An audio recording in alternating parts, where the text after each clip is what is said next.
Welcome to Baz Travels. After driving 14,826 kilometers through 24 states and Washington, D.C., I've seen rocket launches to the Grand Canyon and Hoover Dam. I've explored Route 66, ghost towns, deserts, snow, and beaches on both coasts. From Vegas casinos to Alcatraz, the White House to Hollywood. Join me for a journey of the ordinary and the extraordinary. Loading destination. Simulation starting in 3, 2, 1.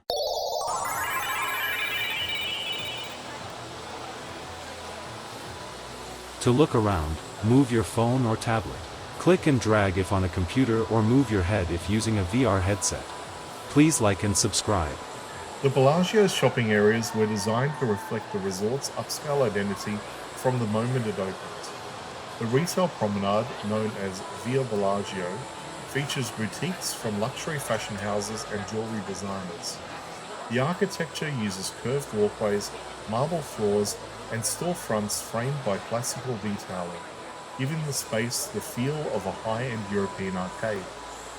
The shops were among the earliest examples of luxury retail integration within a major Las Vegas resort, setting a model later adopted by multiple properties on the Strip. The Bellagio casino floor itself is arranged around a series of interconnected rooms, each with its own composition of table games and slot areas. The design avoids the heavy theming common in earlier Las Vegas casinos. Instead, it uses warm tones, chandeliers, and classical styling to create a refined environment. Baccarat, blackjack, and high-limit tables have long been associated with Bellagio, and the high-limit lounge became well known both for its elegance and its popularity among serious players. Attached to the casino area is the famous Bellagio Poker Room, one of the most respected in the world. The poker room has hosted televised tournaments, professional cash games, and high-profile events. It became particularly known during the poker boom of the early 2000s as a hub for both professional and recreational players seeking high-stake games. Dining also forms part of the Bellagio experience. The resort includes restaurants from leading chefs with views overlooking the fountains or surrounding gardens. This helped establish Las Vegas as a destination for fine dining rather than simple buffet culture. Combined with its entertainment venues, the retail arcade, and the refined casino layout, the Bellagio has maintained a consistent identity as a resort centered on quality, presentation, and luxury. The shopping corridors, casino spaces, and dining venues all work together to create a cohesive environment that complements the hotel's architectural ambitions. While the fountain and the conservatory may attract the most attention, the interior retail and gaming spaces reinforce the Bellagio's position as one of the premier luxury destinations on the Strip.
Simulation terminated. Please comment, like and subscribe.